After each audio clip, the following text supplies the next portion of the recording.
नमस्कार, जनता टीवी देख रहे हैं आप। मैं आपके साथ दीक्षा शर्मा। बुलेटिन में बात करेंगे उत्तराखंड से जुड़ी खबरों की। देहरादून में मुख्यमंत्री धामी की अध्यक्षता में राज्य स्तरीय दिशा समिति की पहली बैठक आयोजित हुई।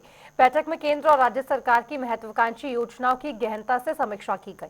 सीएम धामी ने अधिकारियों को निर्देश दिए कि योजनाओं के क्रियान्वयन में तेजी और पारदर्शिता लाई जाए, ताकि अधिक से अधिक लोग शीघ्र लाभान्वित हो सके। साथ ही उन्होंने सौर ऊर्जा आधारित पंप की स्थापना, शेष गांव तक सड़क सुविधा, स्वास्थ्य, शिक्षा और रोजगार सृजन पर विशेष बल दिया। उन्होंने कहा कि जनता की सुविधा ही सरकार की सर्वोच्च प्राथमिकता है।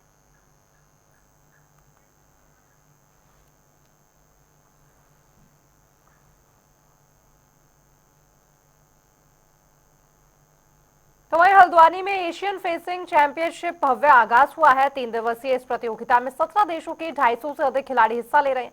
मुख्यमंत्री पुष्कर सिंह धामी ने प्रतियोगिता का उद्घाटन किया और खिलाड़ियों से परिचय प्राप्त किया। सीएम धामी ने कहा कि ऐसे आयोजन खेल और खिलाड़ियों के साथ पर्यटन और कारोबार को भी नई ऊंचाइयों तक ले जाते हैं। साथ ही उन्होंने आश्वासन दिया कि स्टेडियम की सुविधाएं और मजबूत की जाएंगी। मैं चंडीगढ़ से आई हूँ स्टेट खेल के। अभी एशियन में आई हूँ और अच्छा लग रहा है। यहाँ के फैसिलिटीज़ वगैरह सब अच्छी हैं। अभी हमारे मतलब खेलने बाउट शुरू होने वाले हैं, नॉकआउट शुरू होने वाले हैं। उनके लिए बड़ी होपफुल हूँ। मेडल लाने की पूरी कोशिश है और ओलंपिक्स भी जल्दी जल्द जाने वाली है। एशियन क्रेडिट कप का आयोजन निश्चित रूप से हमारे राज्य के अंदर खेल प्रतिभाओं को और खेल स्थान जो हमारे बने हुए हैं, अच्छा इंफ्रास्ट्रक्चर जो हमारा बना हुआ है, उन सभी को कहीं ना कहीं इससे प्रोत्साहन मिलेगा, आगे बढ़ने का अवसर मिलेगा। और इस प्रकार की प्रतियोगिताओं से हमारे स्थानीय खिलाड़ियों को भी राज्य के अंदर आगे बढ़ने के अवसर भी मिलते हैं और उनके अंदर एक प्रेरणा भी मिलती है। और हल्द्वानी में एशियन फेंसिंग का एक कप होना निश्चित रूप से यहाँ के सभी हमारे कारोबारियों को, होटल व्यवसायियों को, पर्यटन के क्षेत्र में काम करने वालों को, व्यापार वालों को, सभी प्रकार से उनके लिए भी एक बहुत बड़ा रोजगार का और उनके व्यापार का बड़ा माध्यम बनेगा। 21 कंट्री की एंट्री हुई थी, उसमें से 17 कंट्री ने क्वालिफाई किया। 4 कंट्री कोई अपनी पर्सनल प्रॉब्लम की वजह से नहीं आ पाए, बट हमारे गवर्नमेंट ऑफ इंडिया ने सबके वीज़ा लगाए, वीज़ा सबके क्लियर हुए, तो हमारी तरफ से कोई भी कमी नहीं हुई। सर, कितने दिन का ये गेम चलना है, कब फाइनल होगा? ये आज से स्टार्ट होगा, 22 तारीख को फाइनल इसका। अब इसमें 192 प्लेयर्स हैं, पर 50-60 ऑफिशियल भी हैं, तो टोटल मान के चलो 250 लोग हैं और अच्छा रहेगा, अच्छा फंक्शन रहेगा। तो वहीं बीजेपी साल 2027 विधानसभा चुनाव की तैयारी में पूरी तरह से जुट गई है। पार्टी ने संगठन को सुदृढ़ किया है और 2022 में टिकट न पाने वाले कई नेताओं को संगठन में जिम्मेदारी दी गई है। अब चर्चा है कि इन्हें संगठन में जोड़कर चुनावी मैदान में नहीं उतारा जाएगा। वहीं बीजेपी प्रदेश अध्यक्ष महेंद्र सिंह भट्ट ने इस पर स्पष्ट बयान दिया। आइए जानते हैं महेंद्र भट्ट ने क्या कुछ कहा। तो जिनको हमने पार्टी में लिया है उनसे संगठन के कार्यों का हावी रखा है, वो संगठन कार्य में और आगामी 2027 का जो विधानसभा चुनाव है उसमें बड़ा पूरा समय देंगे। तो कार्यकारिणी सामने आई है, इसमें उन्हीं लोगों को जगह मिली है जो भाजपा का कार्यकर्ता है, क्योंकि कई लोग ये हैं कि जो लोकसभा चुनाव से भी कांग्रेस या अन्य दलों से पार्टी में आए, उन्हें इसमें जगह नहीं दी गई है। तो क्या माना जाए कि पार्टी के संगठन में काम करने लायक नहीं ऐसे लोग? नहीं, सभी लोगों को हम सहयोग लेंगे जो जिनकी दलों से जुड़े हैं। अभी उसमें बहुत विस्तार हमको करना है, भविष्य में वो विस्तार आपको दिखाई देगा। तो वहीं उत्तराखंड में जल्द ही मतदाता सूची का स्पेशल इंटेंसिव रिवीजन यानी कि एसआईआर शुरू होने वाला है, जिसके चलते साल 2025 की मतदाता सूची का मिलान वर्ष 2003 की वोटर लिस्ट से किया जाएगा। वहीं बीजेपी विधायक विनोद चमोली ने इस पहल का स्वागत किया और कहा कि जैसे जैसे प्रदेश का डेमोग्राफी सिस्टम बदल रहा है, चुनावी प्रणाली का पहले से दुरुस्त होना जरूरी है। एसआईआर से कई समस्याओं का समाधान संभव होगा। कि मैंने ये कहा था कि यहाँ पर जिस तरह से डेमोग्राफी चेंज हो रहा है, उसके लिए बहुत आवश्यक है कि हमारा इलेक्टोरल सिस्टम जो है वो फूल प्रूफ बने, ठीक बने। और उसी को लेकर मैंने माननीय मुख्यमंत्री से चर्चा भी की थी कि यहाँ पर भी ऐसा बिहार की तर्ज पर एसआईआर शुरू होना चाहिए।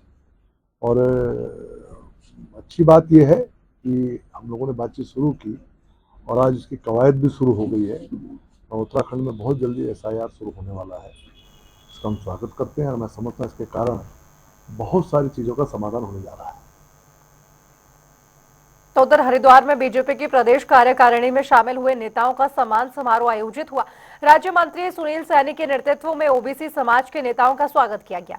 समारोह में जिलाध्यक्ष ने कहा कि सीएम धामी और प्रदेश अध्यक्ष महेंद्र भट्ट के नेतृत्व में बीजेपी साल 2027 विधानसभा चुनाव में बड़ी जीत हासिल करेगी।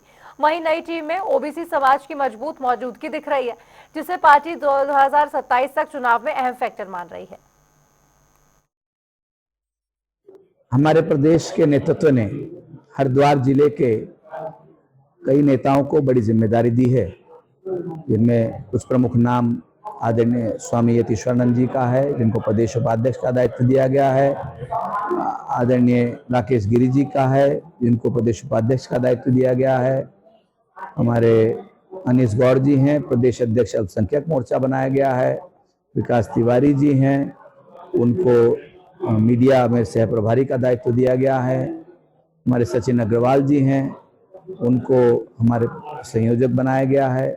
तो ऐसे सभी नेताओं को समायोजित किया है। हम इसके लिए धन्यवाद करते हैं हमारे प्रदेश नेतृत्व का, और उसी दृष्टि से आज उन सभी लोगों का यहाँ जिला कार्यालय पर ओबीसी मोर्चा द्वारा स्वागत कार्यक्रम रखा गया था और उन सभी का सम्मान हमारे द्वारा किया गया। तो वहीं मुख्यमंत्री पुष्कर सिंह धामी ने देहरादून नगर निगम के आपदा सेवा पखवाड़े का शुभारंभ किया है, जो 2 अक्टूबर तक चलेगा। स्वच्छोत्सव अभियान के तहत शहर के सभी 100 वार्ड में विशेष सफाई अभियान चलाया जाएगा। इस दौरान कूड़ा हटाने, पृथक्करण के लिए प्रेरित करने और कर्मचारियों के स्वास्थ्य जांच शिविर आयोजित किए जाएंगे। Integrated command and control centre से जीपीएस की मदद से सफाई वाहनों की निगरानी रखी जाएगी। वहीं महापौर सौरभ थपलियाल ने लोगों से अभियान में सहयोग करने की बड़ी अपील की है। 17 तारीख से सेवा पखवाड़ा माननीय प्रधानमंत्री जी के जन्म दिवस से शुरू किया गया और इसके निमित्त विभिन्न कार्यक्रम किए जा रहे हैं, जिसमें से एक कार्यक्रम आज ये प्रदर्शनी आप देख रहे होंगे, जो कार्य मोदी जी के कार्यकाल में हुए और जो करने जा रहे हैं उसके आपने प्रदर्शनी देखी है। किंतु उत्तराखंड की अगर हम बात करते हैं तो उत्तराखंड में ये आपदा सेवा पखवाड़े के रूप में मनाया जाएगा, क्योंकि जो जिस तरह की आपदा उत्तराखंड में आई है विभिन्न क्षेत्रों में, और उसमें देहरादून भी अछूता नहीं है। देहरादून में भी कुछ जानें चली गई है, लोगों के घर उजड़े हैं, पानी भरा है लोगों के घरों में, बहुत बड़ी आपदा इस समय है। और इसको देखते हुए इसका नाम भी परिवर्तित कर दिया गया है। अब आपदा सेवा पखवाड़े के रूप में हम लोग काम कर रहे हैं, जो दिशा निर्देश हमारी भारतीय जनता पार्टी और हमारी सरकार माननीय मुख्यमंत्री जी के द्वारा किया जाता है, उसी के निमित्त हम आगे बढ़ रहे हैं। देखिए, सेवा पखवाड़ा के अनेकों कार्यक्रम निश्चित हैं। इसके तहत जहाँ हमने स्वच्छता के कार्यक्रम लिए, हमने कार्यक्रम की श्रृंखला में मोदी के जन्म दिवस के दिन हमने ब्लड डोनेशन के कैंप किए। आज वो कैंप अनेकों स्थान पर चल रहे हैं, स्वास्थ्य के शिविर लग रहे हैं। और मोदी जी द्वारा जो पूरे देश के अंदर जिस प्रकार के विकास कार्यों को किया गया है, वो जनता को उन कार्यों से उनका एक अनुभव आम व्यक्ति तक पहुँचे, उसकी जानकारी जाए, उसके लिए अनेकों सभी नगर निगमों में प्रदर्शनियाँ लगी हुई हैं। और देश के नागरिक इन प्रदर्शनियों में मोदी जी के कार्यों की उन झलक को देखते हैं और अब देश पर गौरवान्वित जो प्रधानमंत्री जी के कार्यों के प्रति अपनी कृतज्ञता भी व्यक्त करते हैं। मैं कह सकता हूँ आज का एक कार्यक्रम यहाँ पर नगर निगम के प्रेक्षागृह में हुआ है, और क्योंकि उत्तराखंड देवी आपदा क्षेत्र हो गया है और हमने अब सेवा के कार्यों को, सेवा पखवाड़ा जो प्रधानमंत्री जन्म दिवस से प्रारंभ हुआ था, उसको हमने आपदा सेवा पखवाड़ा के रूप में उसको मनाने का काम किया है और उसको पूरे क्षेत्र में कार्यक्रम आपने कार्यकर्ताओं से भी अपील। तो वहीं देहरादून में साल 2014 के नन्ही परी मामले पर सरकार अब सुप्रीम कोर्ट में पुनर्विचार याचिका दायर करेगी। मुख्यमंत्री पुष्कर सिंह धामी ने निर्देश दिए हैं। वहीं कांग्रेस ने सरकार पर निशाना साधा है। कांग्रेस प्रवक्ता प्रतिमा सिंह ने कहा कि लापरवाही, पैरवी और सरकार की नाकामी से आरोपी बरी हुआ है।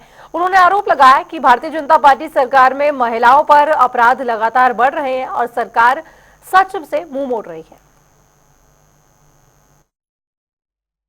हाई कोर्ट ने जो है एडीजी जो स्पेशल थे उन्होंने जो कल्प्रिट था उसको सजाए मौत सुनाई थी और हाई कोर्ट ने भी उस पर अपनी कंसेंट जारी की थी। ऐसा क्या हो गया सरकार की तरफ से, भारतीय जनता पार्टी की सरकार है जो बेटी बचाओ बेटी पढ़ाओ की बात करती है, कि सुप्रीम कोर्ट में सरकार के लचीले रवैये की वजह से 11 साल से न्याय की आस में बैठे 6 साल की बच्ची के माँ बाप के हाथ निराशा लगी और जिस दिन से ये जो है ऑर्डर सामने आया है वो लोग पिथौरागढ़ से लेकर के देहरादून, हल्द्वानी, हर जगह नन्ही परी, जस्टिस फॉर नन्ही परी, जस्टिस फॉर अलीशा के नाम से कैंपेन चल रहा है। हजारों की संख्या में लोग उसमें अपनी सहभागिता दिखा रहे हैं, क्योंकि भारतीय जनता पार्टी के जो राज में महिलाओं के प्रति, बच्चियों के प्रति जो अपराध है वो दिन दुगनी रात चौगनी तरक्की करता है और ये इसके आंकड़े हमारे पास हैं। तो वहीं हरिद्वार से मुख्यमंत्री पुष्कर सिंह धामी के करीबी और पूर्व कैबिनेट मंत्री स्वामी यतीश्वरानंद को बीजेपी ने प्रदेश उपाध्यक्ष की जिम्मेदारी सौंप दी है। 2022 में हरिद्वार ग्रामीण सीट से हार के बाद अब 2027 चुनाव को लेकर उनकी भूमिका अहम मानी जा रही है और इसी को लेकर हमारे संवाददाता ने स्वामी यतीश्वरानंद से खास बातचीत की। सुने क्या कुछ कहा। जनता पार्टी की नई कार्यकारिणी का निर्वाचन हुआ है, प्रदेश कार्यकारिणी नियुक्त की गई है। प्रदेश उपाध्यक्ष हरिद्वार से बनाए गए हैं स्वामी यतीश्वरानंद जी, पूर्व कैबिनेट मंत्री, हमारे साथ बातचीत करने के लिए मौजूद हैं। स्वामी जी, प्रदेश उपाध्यक्ष बनाया गया है, बड़ी जिम्मेदारी है, हरिद्वार जिले से किस प्रकार देख रहे हैं? मैं सबसे पहले अपना केंद्रीय नेतृत्व का, प्रदेश के नेतृत्व, माननीय मुख्यमंत्री जी का बहुत बहुत धन्यवाद करता हूँ। उन्होंने मुझे प्रदेश उपाध्यक्ष की जिम्मेवारी दी है और पार्टी मुझे जिस भी काम में लगाएगी मैं उसका बड़े तन मन धन से उसका पालन करूंगा और रिजल्ट देने की कोशिश करूंगा। हरिद्वार से आपको बनाया गया है, बड़ी जिम्मेदारी है, 2027 का चुनाव भी नजदीक है, क्या समीकरण रहने वाले हैं 2027 के हिसाब से? पिछली बार हमारी हरिद्वार में 8 विधानसभाएं थी और अब की बार सबका ये प्रयास होगा कि 8 सीटें तो लेके आनी, उसमें 2 सीटें और बढ़ाई जाएगी। धामी जी और भट्ट जी की जो छाप है वो इस पूरी प्रदेश कार्यकारिणी में देखी जा रही है, उनके आप करीबी माने जाते हैं। 2027 में चुनाव नजदीक है, अनुपमा रावत को कितना बड़ा चैलेंज मानते हैं? वो तो चुनाव में पता लगेगा 2027 के चुनाव में, और मैं समझता हूँ अब की बार हरिद्वार ग्रामीण की जनता का मन है कि यहाँ से भारतीय जनता पार्टी को जिताना जरूरी है। तो एक बात पूरा कैबिनेट मंत्री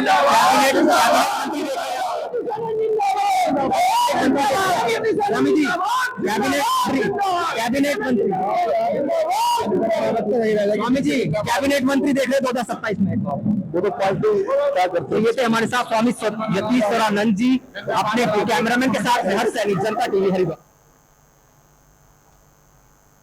तो वहीं मसूरी में मूसलाधार बारिश और भूस्खलन से जनजीवन प्रभावित हुआ है और इसी को लेकर प्रशासन और राज्य सरकार की त्वरित कार्रवाई की हालत नियंत्रण में आई है। वहीं शैली ब्रिज और हल्की और दोपहिया वाहनों के लिए खोला जा चुका है, साथ ही खाद्य और ईंधन आपूर्ति भी पुनः शुरू की गई है। एसडीएम राहुल आनंद मलबा हटाने और राहत कार्यों की निगरानी कर रहे हैं।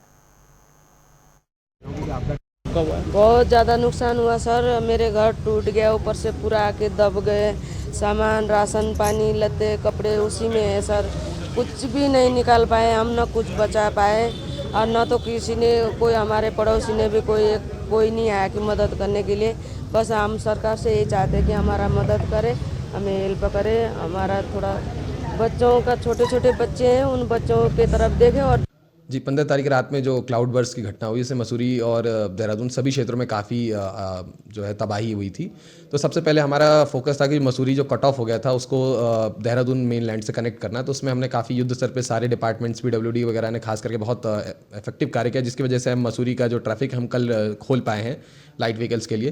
तो मसूरी में एसेंशियल जो, जिसकी वजह से सारे टूरिस्ट पर्यटक फंसे हुए थे वो लोग चले गए, जितने भी हमारे एसेंशियल लोग जिनको जाना आना था, इवन एम्बुलेंसेज, तो वो सब अब सुचारू हो चुकी है, डॉक्टर्स वगैरह सब पहुंच गए हैं। इसके अलावा मसूरी में कई कट ऑफ होने की वजह से जो दूध, सब्जी और जो है फ्यूल की दिक्कत हो गई थी, तो दूध सब्जी तो पहुंच गई है। इवन फ्यूल के लिए जो हमारा भारी वाहनों के लिए दूसरा मार्ग है, अल्टरनेट मार्ग ऋषिकेश, चंबा, धनौल्टी होते हुए, तो वो खुल गया है हेवी व्हीकल्स के लिए। तो उसके माध्यम से हमारे ऑयल टैंकर्स भी जो हैं वो आज पहुंच गए हैं, कुछ जो है अभी next half an hour 1 hour में पहुंच जाएंगे और बाकी शाम तक पहुंच जाएंगे। इसके अलावा जो गैस की दिक्कत थी तो उसके संबंध में भी हमारी बात हो चुकी है एरिया मैनेजर से, तो वो भी हमारा जो है कल तक बिल्कुल हमारे यहाँ पे सबको सुचारू रूप से मिलते रहेगा। इसके अलावा जो किमाड़ी बाईपास जो मसूरी के लिए अल्टरनेट रोड है वो भी नेक्स्ट एक वीक के अंदर खुल जाएगी, तो जिससे मसूरी में व्यवस्थाएं पूर्ण जो नॉर्मल की तरफ है उसकी तरफ हम बढ़ पाएंगे। तो वहीं देहरादून के मालदेवता और सहस्त्रधारा में हाल ही में हुई बारिश और बादल फटने से भारी नुकसान हुआ है। रायपुर और मसूरी विधानसभा क्षेत्र में सड़कें टूट गई हैं, आवागमन प्रभावित हुआ है, साथ ही लोगों के घर, होटल और रिजॉर्ट भी प्रभावित हुए हैं। वहीं गढ़वाल कमिश्नर विनय शंकर पांडे और विधायक उमेश शर्मा ने आपदा प्रभावित क्षेत्रों का निरीक्षण किया। बता दें कि पीडब्ल्यूडी और बीआरओ की टीम की मदद से मालदेवता में वैकल्पिक मार्ग चालू कर दिया गया है। लोगों से रात में आवागमन न करने की अपील भी की गई है। तो बड़े बड़े पेड़ आए, बड़े बड़े पेड़ अभी आप देखना सामने दिखेंगे। उन्होंने जो सौंग का मूल रास्ता था उसे बंद कर दिया और वो सारा आके ये वाल्दी नदी में, अब इसमें 3 नदियां मिल गई। वाल्दी जो सरधारा से आती है, सौंग जो उधर से आती है, बांदल जो एक और है जिससे पूरे देहरादून के पानी की सप्लाई होती है। ये तीनों नदियां आके यहाँ पर मिल गई और उनकी वजह से जब क्षमता से ज्यादा लोड पड़ेगा तो आप समझती हैं, तो ये हमारी सड़क को ले गए, मतलब आपदा में नदी का बहाव ले गया। लेकिन हमारे भी प्रशासन ने पूरी ताकत लगा के आम जन की सहायता का ये काम किया। तो वहीं हरिद्वार में एआरटीओ निखिल शर्मा ने रोशनाबाद कार्यालय, भादराबाद फिटनेस सेंटर और वाहन डीलरशिप का औचक निरीक्षण किया। इस दौरान उन्होंने कार्यालय में अनधिकृत प्रवेश रोकने, पारदर्शिता बनाए रखने और अनुशासन सुनिश्चित करने के निर्देश दिए हैं और फिटनेस सेंटर में तकनीकी रूप से अनुपयुक्त वाहनों को फिटनेस प्रमाण पत्र जारी न करने की चेतावनी भी दी। वहीं वाहन डीलरशिप में दर सूची पारदर्शिता करने और नियमों का पालन करने के आदेश जारी किए हैं। साथ ही एआरटीओ ने कहा कि उल्लंघन पर सख्त कार्रवाई भी की जाएगी। देखिए, आज प्रातःकाल सबसे पहले कार्यालय परिसर का मेरे द्वारा निरीक्षण किया गया और इसमें कार्यालय के अंदर और बाहर दोनों जगह ये निरीक्षण किया गया। हमारे सभी पटल प्रभारियों को निर्देशित किया गया कि किसी भी तरह के कोई भी अनधिकृत व्यक्ति कार्यालय परिसर में प्रवेश न करे और यहाँ पे जिसका जो भी आरटीओ से रिलेटेड कोई काम है सिर्फ वही व्यक्ति आए। जो हमारे गेट पे कर्मचारी हैं उनको भी निर्देशित किया गया कि कोई भी व्यक्ति अगर कार्यालय परिसर में आ रहा है तो वो किस कार्य से आ रहा है, इसकी एक पंजिका जो है वो उसको प्रॉपरली मेंटेन करें और कोई भी व्यक्ति ऐसा कार्यालय के अंदर ना हो जिसकी डिटेल्स उस पंजिका में ना हो। कार्यालय परिसर के बाहर भी एक निरीक्षण किया गया और ऐसे जो भी संदिग्ध लोग जिस तरह के दिख रहे थे उनको चेतावनी दी गई और समय समय पर यहाँ सिडकुल थाना में भी हमारे तरफ से अनुरोध किया जाता है कि यहाँ पे पुलिस की रेगुलर गश्त हो, मॉनिटरिंग हो, जिससे कि इस तरह के जो व्यक्ति हैं वो यहाँ पे पनप ना पाए। हाँ, चलिए रुक रहे एक छोटे से ब्रेक के लिए। आप देखते रहिए जनता टीवी।